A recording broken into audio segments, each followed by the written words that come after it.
Hello, I'm Susan Nielsen. Today I'd like to take you through an exploration of sacred law and how it relates to three powerful stories. One from the Old Testament, one from the Book of Mormon, and one from a beloved Disney film. These stories may seem worlds apart, but they're bound together by deeper truths about justice, obedience, and transformation. The first one, in Disney's The Lion King, Mufasa, the noble king, is killed in a wildebeest stampede. But this is no accident. It's a premeditated act driven by hatred. Scar, his brother, orchestrates the entire scene. After the murder, Scar manipulates young Simba into believing he's responsible for his father's death. He tells Simba to run away and never return. Can you hear the voice of the adversary doing the same, convincing a younger version of you to hide in shame over a mistake you've made, urging you to run and never return to your heavenly home? Scar's words mirror the consequences outlined in Mosaic law, where a person who takes a life, even unintentionally, may be required to flee for protection. Under Mosaic law, there are two categories of homicide. The first is considered inexcusable, and this is the type that is premeditated murder. The penalty is death. The second is considered excusable, or unintentional or without malice. The person may seek refuge in a city of asylum. If they ever return, the next of kin may exact justice. Scar's act was filled with malicious intent. The hyenas were witnesses. Justice, by Mosaic standard, would require Scar's life. Simba, on the other hand, was innocent. He fled, exiled by guilt. But justice could not be satisfied until truth was revealed and rightful order restored. This becomes a powerful metaphor for how sacred law requires not only truth, but understanding the intent behind every action. Now let's move to the story of Moses. One day he sees an Egyptian taskmaster abusing a Hebrew slave. In a moment of passion or defense, Moses kills the Egyptian. The scriptures say he looked this way and that, suggesting he was aware of the legal consequences. He knew the law of witnesses. At least two had to be present to confirm guilt. Though there's no record of witnesses, Moses fled the scene. Not just out of fear, but possibly out of respect for the law and a deeper sense of divine timing.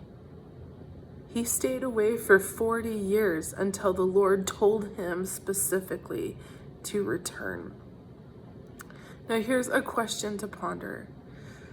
Have you ever had to step away from a situation, not just out of fear, but to honor a higher law, or to wait for God's direction? 5 years ago, my husband and I were prompted to move. We picked out a fantastic house and made an offer. It was accepted. We even had an offer on our home the first weekend it was on the market. By all logical standards, we were ready to go. The problem was, it didn't feel right. So we decided to step away. We told our realtor we were backing out, even though we had no place lined up to live. That was on a Tuesday evening. We waited for God's direction. And then on Friday night, my husband found a house online, and I knew from head to toes that it would become our home.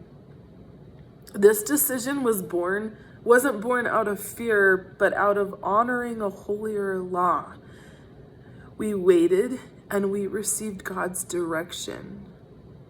Our offer was accepted the next day. So again, have you ever had to wait for God's timing as Moses did?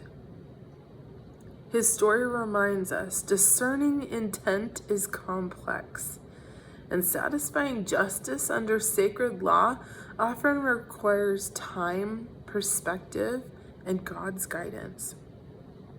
Now let's turn our attention to Nephi. His story in the Book of Mormon contains one of the most morally complex episodes found in Scripture: the slaying of Laban. By all accounts, Nephi had no weapon. He wasn't seeking a fight. He didn't even know Laban would be there at that exact location. The scriptures make it clear Nephi hesitated. He struggled deeply. He had never shed blood. But then the Spirit spoke, saying, "The Lord hath delivered him into thy hands." Nephi resisted at first. He reasoned. He remembered the commandments. And then the Spirit gave clarity. This was not about anger, revenge, or gain. Laban had threatened their lives, stolen sacred records, and defied God. Still, Nephi did not act out of vengeance. He acted in obedience. Now, another question. How do we respond when obedience doesn't make sense to the world, but God is clearly guiding us? We should respond with truth, with trust and faith. For example, the home we live in is a one-story rambler, not the grand two-story we first had our offer on. From a worldly perspective, stepping away from that first deal made no sense. But spiritually, we knew better. When the Lord speaks, even if the logic doesn't align, we move forward with faith. In Nephi's case, under Hebrew law, the situation is legally nuanced. The absence of witnesses would mean the case might never proceed in court. But even if two witnesses, such as Zoram or another servant, or even someone like Mrs. Laban, had been present, the evidence would likely show that Nephi's action was excusable under law. First, he had no malice intent. Second, he did not plan the encounter. And third, and most important, he was constrained by the Spirit. Like Moses, Nephi fled, leaving Jerusalem never to return. So let's return to the Lion King. Scar, full of hatred, plotted Mufasa's death. The hyenas could serve as multiple witnesses. His guilt is clear. Justice is due. Simba, the next of kin, eventually returns, not in anger, but in truth and strength. The throne is restored. Justice is served. And what do these three stories teach us? Let's review. So Moses shows us that sacred law involves more than immediate justice. It also involves divine timing and discernment. Nephi shows us that sometimes obedience requires painful personal choices, especially when the Spirit is involved. And Simba shows that true justice and transformation often come when we understand the full picture, state of mind, intent, and the role of rightful authority. God's law is not like man's law. It doesn't just measure action, it measures the heart. For the Lord seeth not as man seeth, for the Lord looketh on the heart. Sacred law transforms us, not through rules, but through obedience to truth and the Spirit. When God gives a commandment, he also prepares a way. Through that path, we are transformed.